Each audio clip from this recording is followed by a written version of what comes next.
Quero convidar você a abrir as vossas Bíblias lá no livro de Lucas, no capítulo 8, e versículo de número 40. Lucas 8, 40. Aleluia. E glória a Deus.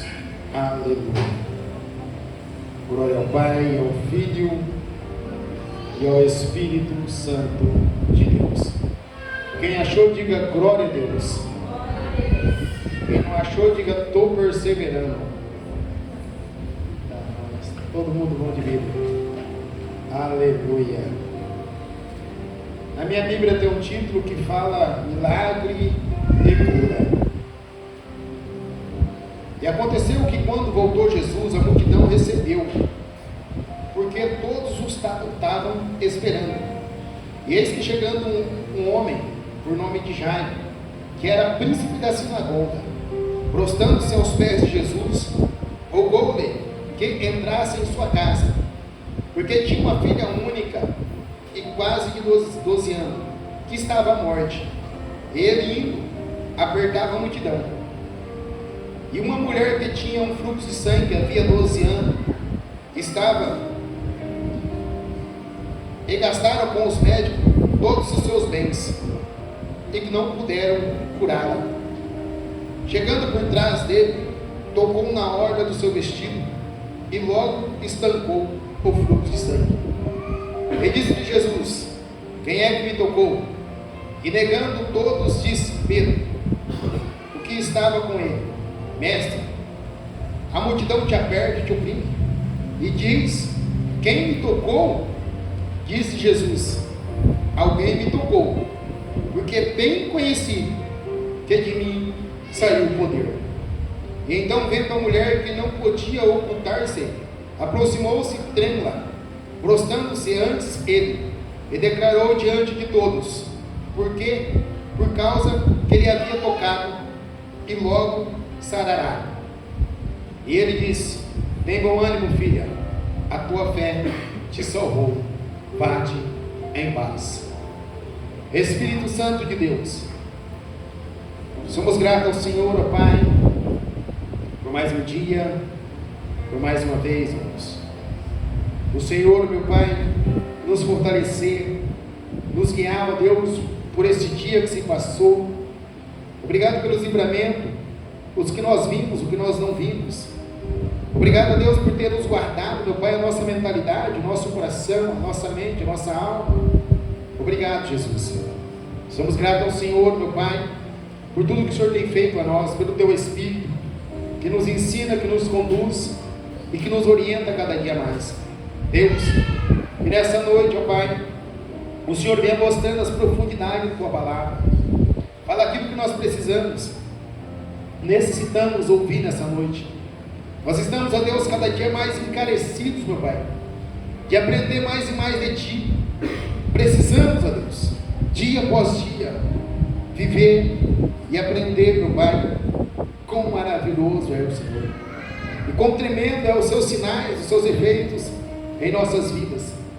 Mostra-nos a profundidade da Tua palavra, e que eu diminua, que o Senhor cresça cada dia mais, em nome de Jesus. Amém. Amados em Cristo Jesus, a palavra de Deus que veio no meu coração na hora que eu estava orando ao Senhor, uma coisa muito interessante que me chamou a atenção e que Deus falou comigo: quais são os investimentos que nós temos feito cada dia mais na nossa vida. Se você for analisar, todo dia você faz um investimento na sua vida. Talvez você investiu dinheiro na sua casa, no seu carro. Talvez você investiu dinheiro em você, nas suas vestes, nas suas roupas, na sua alimentação. Nós estamos constantemente fazendo um investimento em nós. Nós procuramos sempre uma melhoria pessoal para nós.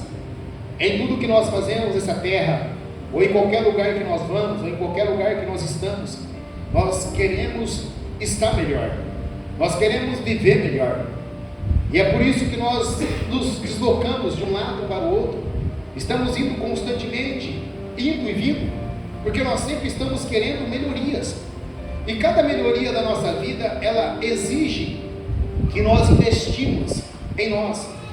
Somos obrigados a investir. A qualquer coisa que você pensar em melhorar na sua vida, vai te exigir o investimento. Você vai necessitar investir, ou investir tempo, ou investir dinheiro. Você sempre vai ter que fazer um investimento na sua vida.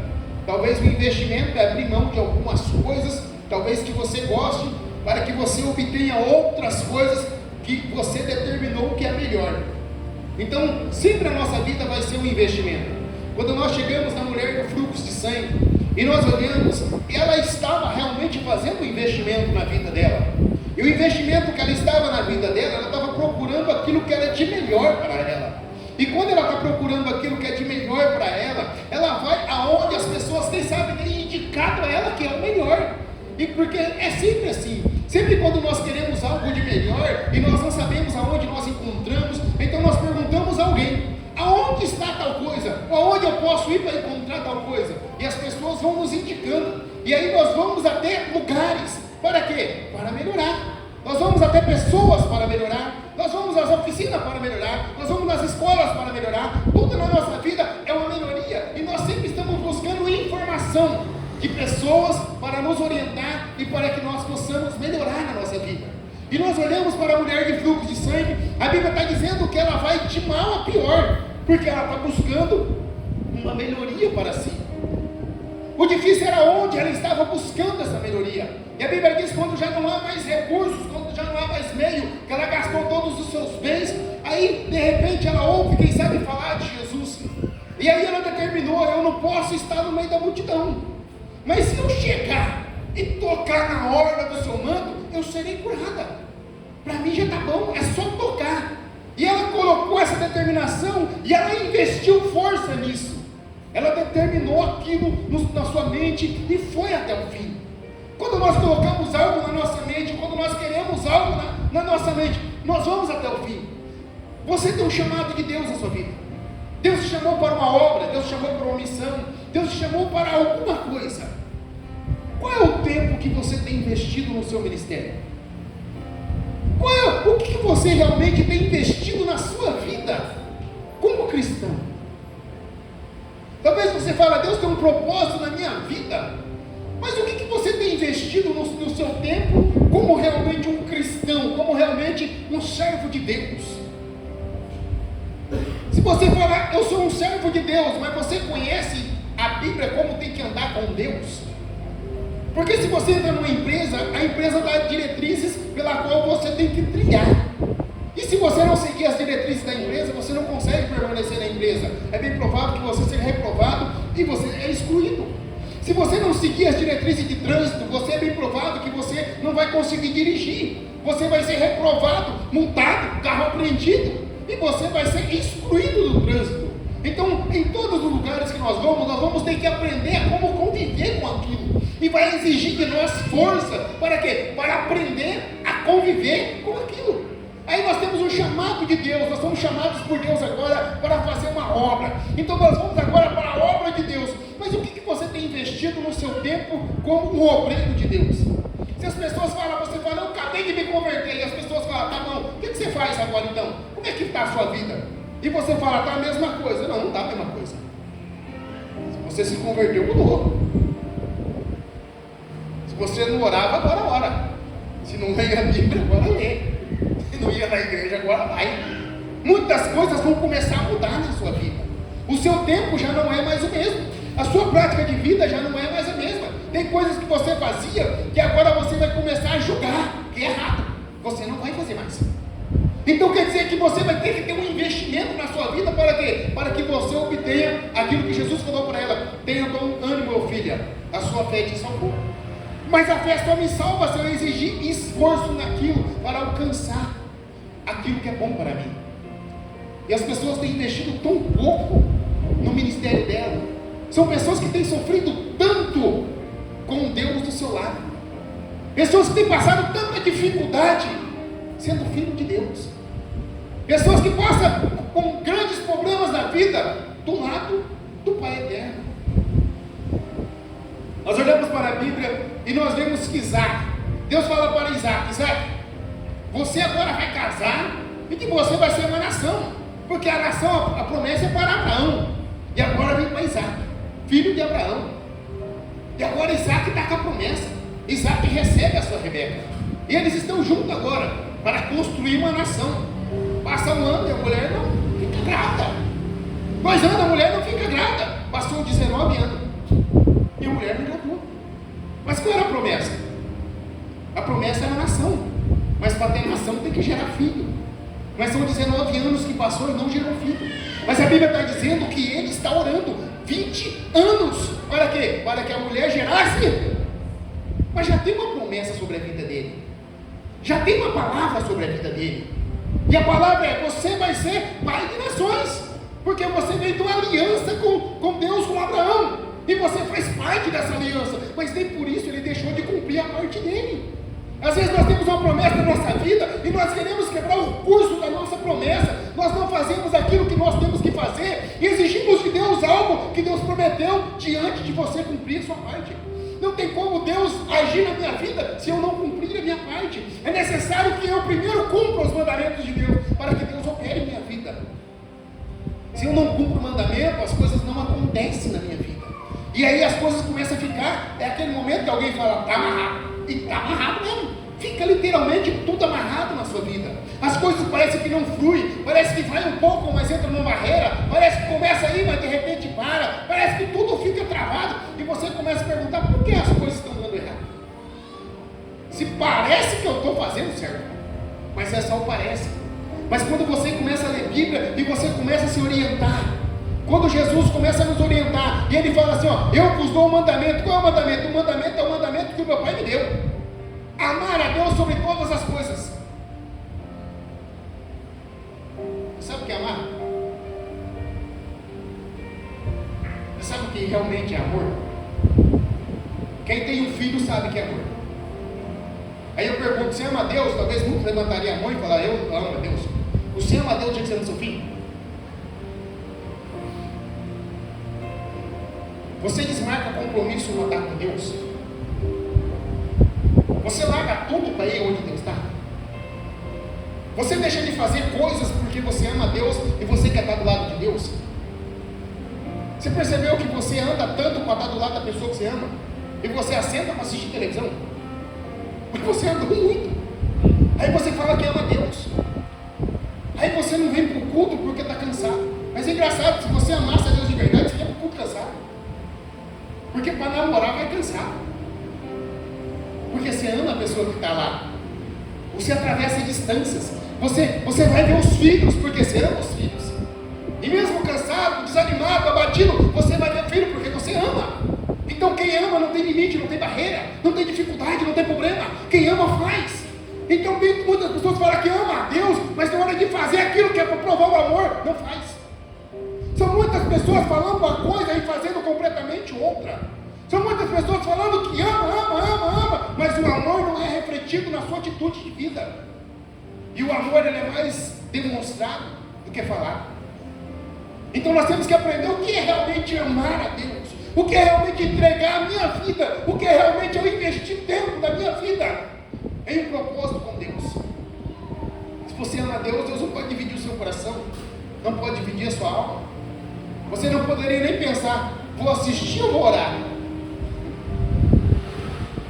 Se a partir do momento que o seu celular começa a dividir o seu tempo, que as coisas começam a comer com o seu tempo, você já não ama tanto Deus. Se você fosse colocar na balança quem realmente você ama nessa terra, e se você ama a Deus, você acharia igualdade? Porque quem ama se doa. Quem ama luta, briga para estar do lado. Quem ama abre mão de coisas que parecem ser importantes para estar do lado de quem ama. Quem ama atravessa quilômetros, distâncias, muitas dificuldades, simplesmente para sentar e ficar do lado. Só para isso. Só para isso. Vai distância para sentar e assistir televisão. Porque ama, você quer estar do lado, só isso. Aí nós declaramos o nosso amor para Deus, mas na chuva não faz o que tem que fazer, no frio não faz o que tem que fazer. Chega em casa, liga a televisão, mas não vai orar. Não pega a Bíblia para orar, mas liga a televisão. E nós estamos falando uma coisa, mas a nossa atitude está sendo completamente outra coisa. E nós não estamos investindo o tempo como deveria. E nós queremos que Deus faça algo na nossa vida. Ó, Deus, me ajuda. Aí Deus fala, você que não se ajuda. A mulher do fluxo de sangue, ela está procurando o melhor para ela. E a Bíblia está dizendo que ela está indo de mal a pior. Ela está indo de mal a pior, mas ela está tentando fazer alguma coisa. Agora tem pessoas que não fazem nada. E ele quer grandes resultados na vida. Não tem como você ter grandes resultados na vida se você não faz grandes coisas nem por você. O que você faz por você? Acho que o ano passado, esse ano, é um dos anos que eu mais investi na minha pessoa. Na minha pessoa. Eu sempre investi na família. Sempre investi em objetos, em coisas, em homens, em viagens. Mas o ano que passou, esse ano foi o ano que eu mais investi em mim. Porque tem coisa que eu faço que não dá para a família fazer, que é só eu que faço. E é para mim, é meu pessoal. Aí eu pergunto, o que você investiu em você? Só em você. Que mudou a sua vida. Que você fala, esse é só para mim. Esse é só meu. Não envolve família, não é o que você fez para a família, não é o que você fez para o vizinho, não é o que você fez para os amigos, é o que você fez para você. Às vezes o que falta para as pessoas se firmar com Deus é que ela não consegue fazer nem por ela. Se você pega aqui Jairo, antes que nós começamos a ler aqui, antes da mulher do fluxo de sangue, nós estamos falando do pai Jairo, e Jairo, ele está se prostrando dos pés de Jesus, ele está clamando Jesus, mas não é por ele, é pela filha. Ele está num desespero total, mas não é por ele, é pela filha. Mas a mulher do fluxo de sangue é o contrário, não é por ninguém, é por ela mesma. E às vezes o que falta de nós é o que você tem lutado por você. Talvez você lutou tanto pela família, você lutou tanto por outras coisas, mas você esqueceu de você. E aí quando você esquece de você, você começa a padecer. E aí você fala, mas está tudo bem, mas você não está bem. Mas está tudo legal, mas você não está legal. Você não investiu na oração, você não investiu no conhecimento, você não investiu na sabedoria, você não investiu na sua própria pessoa para que você tenha crescimento. E o que falta para as pessoas às vezes é oração, direção. Muitas pessoas estão vivendo uma vida sem direção de Deus, estão fazendo de qualquer jeito, indo de qualquer jeito, vivendo de qualquer jeito e tendo resultados de qualquer jeito também. Quer grandes resultados? Fazendo pequenas coisas ou não fazendo nada direito. Eu acho que é assim, a Bíblia não trabalha com acho, a Bíblia trabalha com aquilo que está escrito. Não existe eu acho, talvez. Isso não existe. É o que é. Quando a Bíblia fala, você tem que orar para não entrar em tentação, amado, você não precisa fazer mais outra coisa. Para não entrar em tentação, tem que orar. Não adianta, não, eu vou fugir, eu vou parar de fazer isso, eu vou parar de fazer aquilo, eu vou para outro lugar. Não, a Bíblia falou que tem que orar. Se você não orar, esquece. É uma orientação que a Bíblia não vai tirar da sua vida. Para você ter um crescimento espiritual, você tem que orar. Se você não orar, não adianta. Eu preciso de uma libertação, mas se você não orar, não adianta. Tudo na Bíblia se resume em oração. A sua vida para ter um futuro tão grande, ou para que você alcance coisas grandes, vai tudo na oração. Eu lembro quando eu estava na faculdade de educação física, era uma luta para estudar, porque eu não tinha tempo. Eu chegava para fazer a prova, eu não tinha estudado para a prova, porque eu não tinha tempo. Eu trabalhava até meia-noite, acordava 6 horas da manhã, 7 horas de levar a Luísa na escola, e 8 horas de estar na faculdade. E era de segunda a sábado, então era um horário muito corrido, não tinha tempo para ler, não tinha tempo para estudar, só estudava na faculdade, mais nada. Eu chegava para fazer a prova, aí eu olhava e falava, Deus, o Senhor conhece a minha vida. Não é por relaxo, não é porque eu não quis, eu não tenho tempo. Espírito Santo me ajuda nessa prova. Eu morria. Eu ia tão bem que até eu duvidava. E às vezes eu falava assim, nossa, eu fui bem. Eu já estudei para a prova. De chegar lá bem. O conhecimento na cabeça aqui, ó. Não sou tão ruim assim com as matérias, não. Consigo aprender com facilidade. Com duas palavrinhas, já aprendi. E chegava lá assim, eu ia mal. Porque eu não orei. Mas se estudar na oração, ia bem.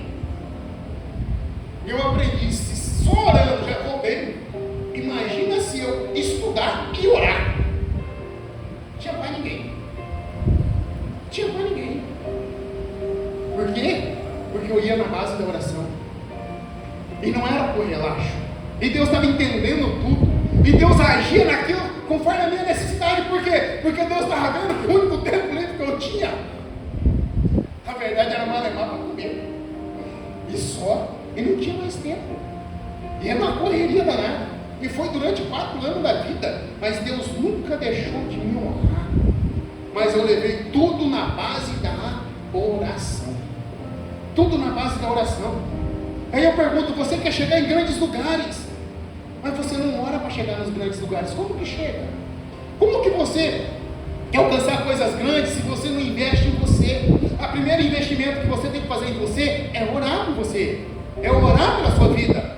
Imagina se alguém do seu lado está doente, você está forte, o que você faz? Cata no colo, coloca no carro, leva para o hospital. E se você estiver doente, quem leva? Se você estiver mal, quem carrega? Se você desmaiar, quem te leva?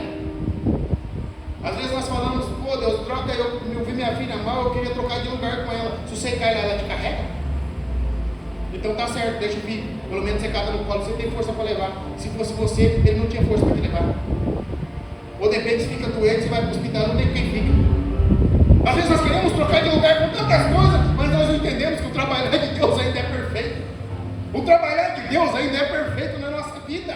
Então nós temos que sempre cuidar de nós, para que se você estiver bem, você consegue cuidar das pessoas ou de outras coisas. A Bíblia diz assim, ó, se você não consegue cuidar da sua casa, se você não consegue cuidar de você, você não é digno de cuidar da obra de Deus. Porque o primeiro ministério seu começa dentro da sua casa. E eu não estou falando só de pastor, não estou falando só de obreiro, não, estou falando de modo geral. Qualquer pessoa, o seu ministério começa dentro da sua casa. A sua casa é tudo você. A sua casa, você que manda no reino espiritual e carnal. Se a polícia chegar na sua casa, para entrar na sua casa, precisa de uma ordem judicial. Se eles entrarem na sua casa sem uma ordem judicial, você pode mandar todo mundo preso. É uma lei. Ninguém entra na sua casa se você não deixar. Se você não deixar, a pessoa está cometendo um crime. E tem mais, mesmo com a ordem de justiça, a polícia pode entrar na sua casa depois das 6 da manhã. Antes não pode. Tudo tem uma lei para ser seguida. Tudo tem uma ordem. Aí você que conhece todas essas coisas, tem Deus do seu lado, que pode usar tudo. Pode usar, como diz, o poder que está sobre a sua vida, o poder da oração, o poder da palavra. Você é filho de Deus. Imagina quando você começa a orar. A maior dificuldade é que as pessoas não sabem orar. As pessoas não sabem pedir. Ajoelha falando, Deus, abençoe o mendigo que eu vi, abençoe o cara lá, abençoe aqui, abençoe aqui. Amém. Eu orei, fui dormir. E sua vida? Você não ora por você? Abençoa os filhos, abençoa nem por você. Você não ora por você? Amado, o primeiro fundamento é a sua vida. Lá na África tem uma regra. Primeiro o homem come, depois a mulher, se sobrar as crianças. Por quê? Porque o homem tem que prover o alimento e a mulher tem que cuidar das crianças. Se sobrar as crianças comem. Porque antes o pai morrer, morre a família inteira. Mas se o pai viver, a família tem uma chance. Agora eu pergunto para você, se você morrer espiritualmente, quem morre na sua casa? Se você cair espiritualmente, quem cai na sua casa? E por que você não cuida da maior área, que é a área espiritual da sua casa? Porque se você está bem, vai tudo bem. Se você está bem, quando o outro estiver fraco, você fala, não, nós vamos sim. Quando o outro falar, hoje eu estou cansado, vou para a igreja, não, nós temos que ir. É necessário, é preciso. A Bíblia diz que é melhor sermos 2 do que 1. Porque quando o outro cai, o outro levanta. Então nós precisamos de pessoas, que estão ali junto com quem? Com Deus, para carregar nós para próximo de Deus.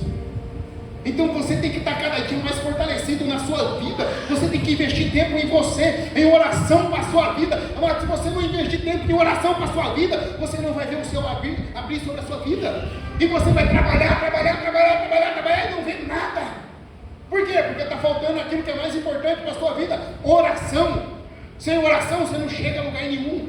É necessário nós manter a nossa vida em oração. Você pode ver que a mulher do fluxo de sangue, ela está indo aonde? Até Jesus. Como que você vai até Jesus? Olha para dentro de você, qual é o maior problema para ser resolvido dentro da sua vida. O seu pessoal, só seu. Não mais ninguém, só seu. Cada um tem um problema particular, que é só seu. A sua luta, a sua guerra. Tinha um pastor colega meu que ele falava assim: pastor Adel, eu não posso sentir o cheiro da cerveja. A mão já começa a tremer e já me dá vontade de tomar um gole. Eu não posso nem passar perto. Eu não posso nem passar perto. Pastor Paulo, da casa de recuperação, na saída de Londrina, ele falou para mim: pastor Adel, eu não posso nem passar perto do crack. Há 18 anos estou liberto, tem casa de recuperação, e eu acordo de manhã cedo com vontade de sacar. Sabe o que ele está falando? A luta é diária. Eu estou há 18 anos lutando. Eu estou há 18 anos tentando não fazer isso. Mas ele falou assim: mas eu tenho vontade todos os dias. Então significa que você não vai ficar livre de toda a sua vontade. Você não vai, de repente, você vai acordar, pum, já era, acabou. Sempre vai ter uma coisinha na qual você vai lutar. O apóstolo Paulo, a Bíblia diz que ele tinha um espinho na carne. Vai saber que espinho era esse, mas era algo que feria ele. E ele disse: eu orei 3 vezes para que Deus tirasse isso de mim. E Deus disse: a minha graça te basta. Por quê? Porque quando você tem um problema, você fica se policiando constantemente. E quando você distancia um pouquinho de Deus, o problema começa a destacar um pouco mais. Você falou: opa, pera aí, deixa eu voltar até alguma coisa errada. Então você precisa cuidar da sua vida espiritual. Você precisa cuidar de você. Se você não fica esperando que as pessoas cuidem de você, não fique esperando que as pessoas olhem por você, mas você levante clamor de oração para você, levante campanha de oração para você, faça campanha no seu particular, para a sua vida. Imagina se você estiver forte. A Bíblia diz que quando Pedro passava, a sombra de Pedro curava. Mas por que a sombra de Pedro cura? Porque Pedro está fortalecido no Espírito. Se Pedro não está fortalecido no Espírito, não acontece nada. Por que Paulo chega diante de um vilarejo e todas as pessoas são curadas? Porque Paulo está fortalecido no Espírito. A Bíblia diz que muitas das vezes ele estava açoitado, batido, apanhava, ficava preso. Mas quando chegava para pregar, quando chegava para orar, pessoas eram curadas, pessoas eram libertas. Por quê? Porque Paulo não andava segundo a carne, ele andava segundo o Espírito. Mas você está segundo o que em sua vida? Porque se sua vida estiver segundo a carne, você cai com facilidade. Qualquer gripinha te derruba, qualquer fome te faz cair, qualquer coisa te coloca para baixo. Mas se você estiver fortalecido no Espírito, pouco importa, muitas coisas, sabe, não, isso é tudo terreno, logo passa, logo acaba. E você vai colocar na sua cabeça: são apenas desejos, são apenas vontade, logo passa, eu não preciso disso. Mas você só vai ter uma mente fortalecida se você se manter na oração. Sem oração, você não consegue. Toda a nossa vida será baseada na oração. Se você pegar Daniel está resolvendo tudo na Babilônia através da oração. Se você pega Neemias no capítulo 9, versículo 9, ele vai falando assim, ele vai pensando: Deus, me perdoa e perdoa o seu povo. E aí quando ele está terminando a oração, aí ele vai para a reconstrução do templo, das muralhas em volta de Jerusalém. Você vai pegando todos os profetas de Deus, tudo estão se resolvendo na oração. Aí você pega Jesus sobe ao monte para orar. Jesus como diz, ele fica reservado para orar. Aí ele chega para os discípulos e fala: não pode orar por 1 hora. Orar para que não entrar em Jesus, o Filho de Deus. O ministério dele inteiro foi baseado na oração. Aí eu pergunto: a sua vida de oração, como que ela está? Como que está a sua vida de oração?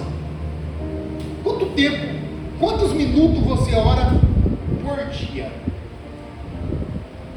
Quanto tempo você passa em oração com Deus? Naquele momento ali de clamor mesmo. Qual foi a última vez que você chorou numa oração? Mas chorar assim pelo amor, não pela dor. Naquele momento que você está: oh Deus, que maravilhoso, e de repente você começou a chorar, mas um choro de alegria, porque a gente chora na amargura, na alma, né? Alcança, mata aquele lá, o outro destrói. Não, chorou de alegria, de felicidade. Um dia que você teve um encontro com Deus na oração. Pastor, eu não cheguei nessa fase não, porque você não ora. Porque se orar, você chegar. Você pode ver que na sua vida você alcançou grandes picos de alegria, porque você deu grandes passos. Você fez coisas grandes para chegar em coisas grandes terrenas.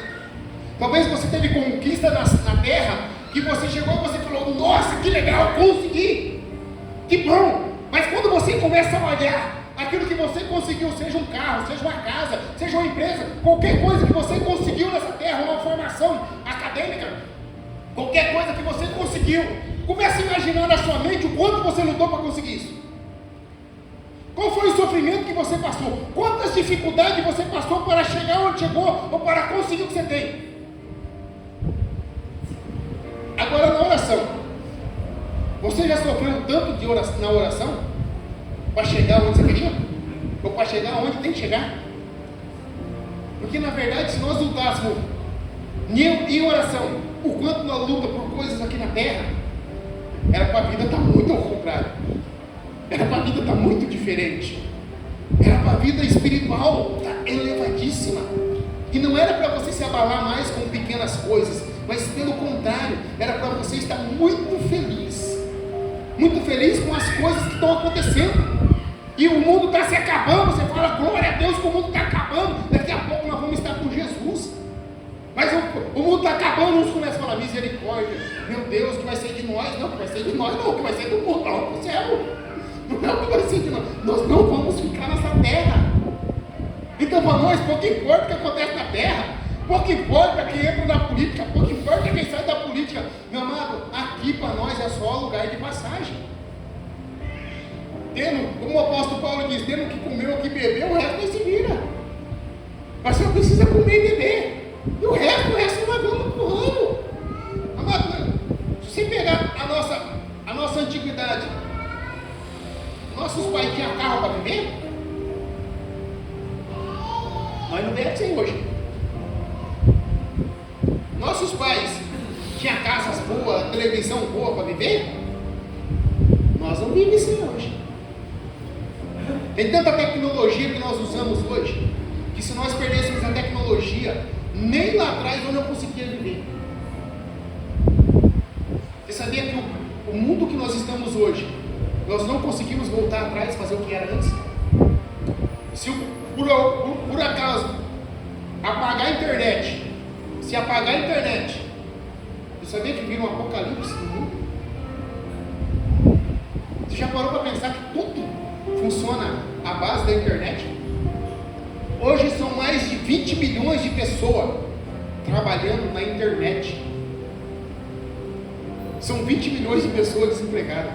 Você sabia que a nossa internet é tudo via cabo que vem pelo mar? Você já pensou se o mar corta aquele negócio? Você já pensou se uma descarga solar queima um satélite também, que agora o Elon Musk está lançando internet pelo satélite e queima? Quem tem banco digital? Some. Já pensou você baixar o celular e sumiu? E aí você fala: e agora? Se você tiver uma caixa econômica no Santander, glória a Deus. Se não tiver, está enrolado. E se tiver dinheiro, né? Porque às vezes a gente já tudo joga com banco eletrônico, digital. Imagina se a internet sumir, meu amado, a guerra, o caos que vai ser no mundo. Eu não sei se você prestou atenção, mas quando você abre o seu celular, automaticamente já começa a funcionar a internet. E quando não funciona, você fala: o que aconteceu? Você percebeu que sem internet você não vive o celular? Tem um monte de joguinho, um monte de aplicativo, tudo depende da internet. Você dependeu quantas pessoas são dependentes da internet? E existem vários tipos de bombas. São 3 países que têm bombas para acabar com a internet. Porque se vir uma guerra mundial, a primeira coisa que derruba é a comunicação. E a internet é comunicação. Só que nós, pouco importa, nós temos que estar ligados em Deus. Só que nós temos que estar ligados em Deus, mas ligado mesmo. Porque quando começam a acontecer as coisas da terra, as pessoas começam a ficar com medo. E começam a ficar apavoradas. E a Bíblia diz assim: que o amor lança fora todo. Se o amor lança fora todo medo, então não tem o que viver com medo. Aí as pessoas começam a assistir as reportagens. começa a assistir o noticiário, e ela começa a deixar de viver uma vida com Deus para viver uma vida de refúgio, uma vida de medo. Uma vida onde ela fala, eu não posso fazer isso, eu não vou fazer aquilo, eu não vou fazer isso, eu não vou para aquilo, eu não vou para aquilo outro, por causa do governo, por causa de quem, por causa de onde, o dólar subiu. Mas ele nem trabalha com dólar. Irmão, o dólar subiu, você viu a altura do dólar? Nunca pegou um dólar na vida. Está reclamando que o dólar subiu. O dólar subiu. Aí o dólar baixou. Mas o dólar sobe, o dólar baixa, a nossa moeda continua baixando. O real continua valendo real. O pacote de arroz só por causa da inflação, independente do dólar, vai subir mesmo. Se o nosso governo quiser mais dinheiro, ele vai subir mesmo, independente se o dólar subiu, o dólar só deixou de subir, ele vai subir. Se o governo quiser gastar mais, quiser viver mais na regra, ele vai subir imposto e nós vamos pagar imposto agora. Então nós dependemos de dólar. Você faz alguma exportação? Está preocupado com o quê? Então as pessoas se preocupam com coisas pequenas e esquecem das coisas grandes da vida. Aí nós investimos tanto tempo com tantas coisas que não levam a lugar nenhum, mas aquilo que é mais importante, que é a sua vida espiritual, quanto tempo você leva em oração para a sua vida? Quanto tempo você leva realmente se dedicando para você, no conhecimento para a sua vida? Logo, logo tudo acaba, logo, logo tudo passa, logo, logo já era. Hoje nós estamos aqui, amanhã só Deus sabe.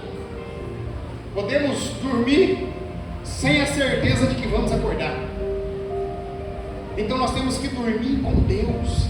Olha aqui, se nós acordarmos na terra, glória a Deus. Se não acordar, acorda com Deus. Acorda no arrebatamento, acorda no céu, acorda na subida. Mas nós temos que estar preparados constantemente. As pessoas se preparam por tantas coisas neste mundo, mas não se preparam para subir. Nós precisamos estar preparados para quê? Para subir constantemente. A terra é só uma passagem. Logo, logo passa. Logo, logo acaba. Logo, logo já era. Tudo passa. Tudo acaba. Se coloca de pé. Vamos orar. Que isso é uma coisa que você tem que fazer para a sua vida.